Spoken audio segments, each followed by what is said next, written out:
Chapter 11. And the Lord spake unto Moses and to Aaron, saying unto them, Speak unto the children of Israel, saying, These are the beasts which ye shall eat among all the beasts that are on the earth. Whatsoever parteth the hoof, and is cloven-footed, and cheweth the cud among the beasts, that shall ye eat. Nevertheless, these shall ye not eat of them that chew the cud, or of them that divide the hoof, as the camel, because he cheweth the cud, but divideth not the hoof, he is unclean unto you. And the coney, because he cheweth the cud, but divideth not the hoof, he is unclean unto you. And the hare, because he cheweth the cud, but divideth not the hoof, he is unclean unto you. And the swine, though he divide the hoof and be cloven-footed, yet he cheweth not the cud, he is unclean to you. Of their flesh shall ye not eat, and their carcass shall ye not touch, they are unclean to you. These shall ye eat of all that are in the waters, whatsoever hath fins and scales in the waters, in the seas and in the rivers, them shall ye eat.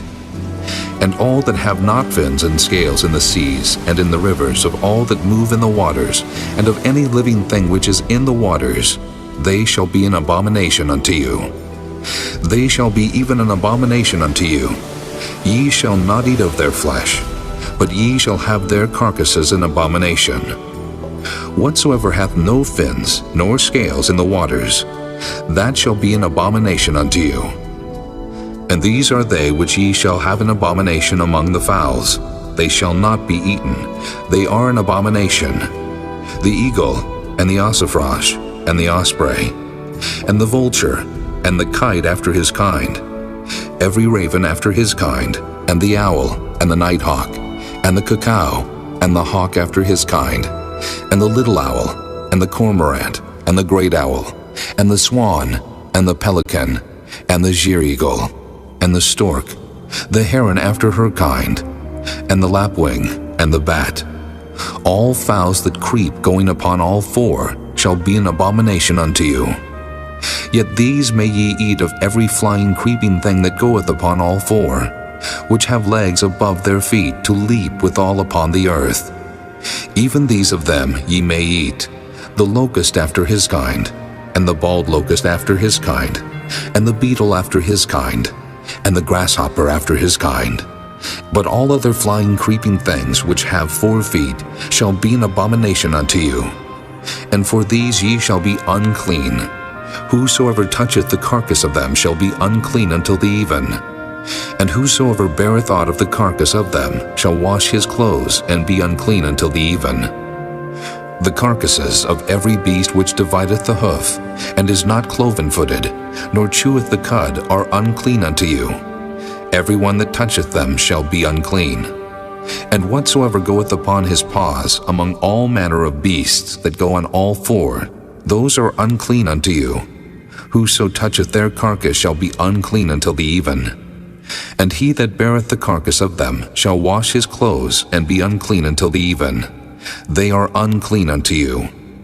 These also shall be unclean unto you among the creeping things that creep upon the earth, the weasel, and the mouse, and the tortoise after his kind, and the ferret, and the chameleon, and the lizard, and the snail, and the mole. These are unclean to you among all that creep.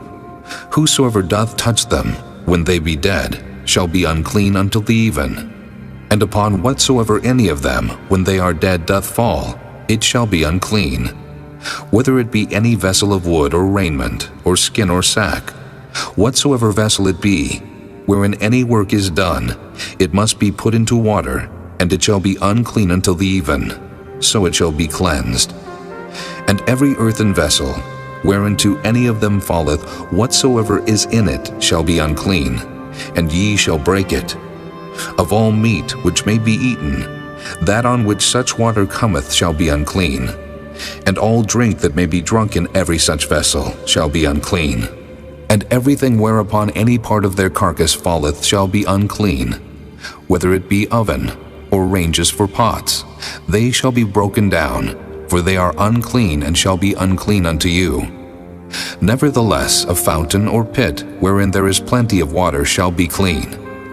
But that which toucheth their carcass shall be unclean. And if any part of their carcass fall upon any sowing seed which is to be sown, it shall be clean. But if any water be put upon the seed, and any part of their carcass fall thereon, it shall be unclean unto you. And if any beast, of which ye may eat, die, he that toucheth the carcass thereof shall be unclean until the even. And he that eateth of the carcass of it shall wash his clothes, and be unclean until the even.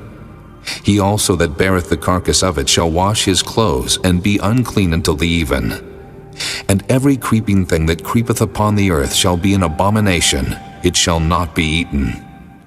Whatsoever goeth upon the belly, and whatsoever goeth upon all four, or whatsoever hath more feet among all creeping things that creep upon the earth, them ye shall not eat, for they are an abomination.